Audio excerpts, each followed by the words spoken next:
بسم اللہ الرحمن الرحیم۔ السلام علیکم ورحمۃ اللہ وبرکاتہ۔ آج ہم آپ کو لے کر چل رہے ہیں بنی سعد کے ان خاموش وادیوں میں، جہاں ہوائے بھی سیرت محمد صلی اللہ علیہ وآلہ وسلم کی خوشبو سناتی ہے۔ یہ صرف ایک تاریخی مقام نہیں، یہ وہ سرزمین ہے جہاں ننھے محمد صلی اللہ علیہ وآلہ وسلم نے اپنے ابتدائی زندگی گزاری۔ یہ مٹی عام نہیں، یہ خوشبو کا سفر ہے۔ یہاں مصطفیٰ صلی اللہ علیہ وآلہ وسلم کے بچپن کا اثر ہے۔ بنی سعد طائف کے قریب ایک تاریخی قبیلہ اور علاقہ تھا۔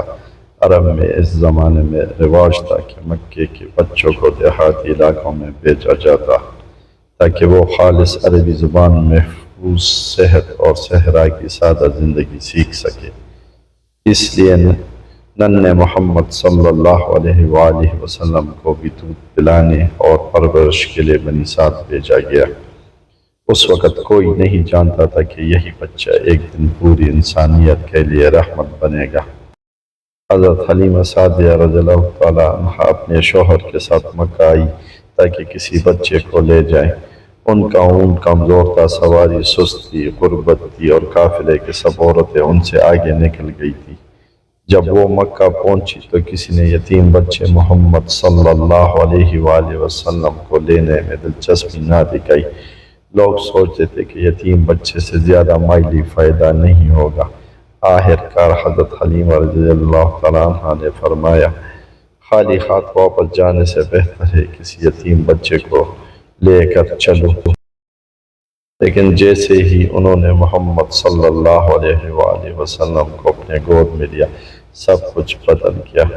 کمزور اونٹنی تیزی سے چلنے لگی، سوکھی زمین میں برکت آ گئی، جانوروں نے زیادہ دودھ دینا شروع کر دیا۔ یہ رحمت محمد صلی اللہ علیہ وآلہ وسلم کی پہلی جھلک تھی۔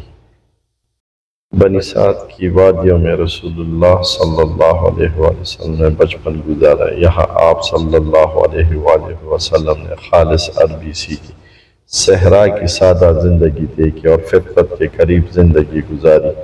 حضرت حلیمہ رضی اللہ تعالیٰ عنہ فرماتی تھی کہ جب سے محمد صلی اللہ علیہ وآلہ وسلم ہمارے گھر آئے، ہم نے کبھی بھوک اور تنگی محسوس نہیں کی۔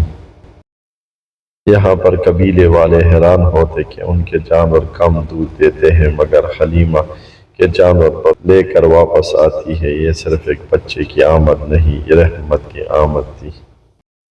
یہی بنی سعد میں ایک عظیم واقعہ پیش آیا، شق صدر جسے کہا جاتا ہے۔ ایک دن بچے کھیل رہے تھے کہ دو فرشتے اسرائیل اور میکائیل آئے اور انہوں نے محمد صلی اللہ علیہ وآلہ وسلم کو لٹایا، سینہ مبارک کھولا، دل کو زمزم کے پانی سے پاک کیا اور نور و حکمت سے بھر دیا۔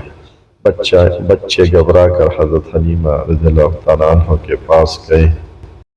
حضرت حلیمہ رضی اللہ تعالیٰ عنہ خوفزدہ ہو گئی، لیکن جلدی سمجھ گئی کہ یہ بچہ عام نہیں، اور اسی راستے سے دوڑتے ہوئے اس مقام کی طرف آئی جس کی طرف ہم ابھی جا رہے ہیں۔ یہ واقعہ نبی صلی اللہ علیہ وآلہ وسلم کے آنے والے عظیم ذمہ داری کی تیاری تھی۔ آج بھی بنی سعد کے پہاڑیاں اور وادیاں خاموشی سے اس مبارک دور کی گواہی دیتی ہے۔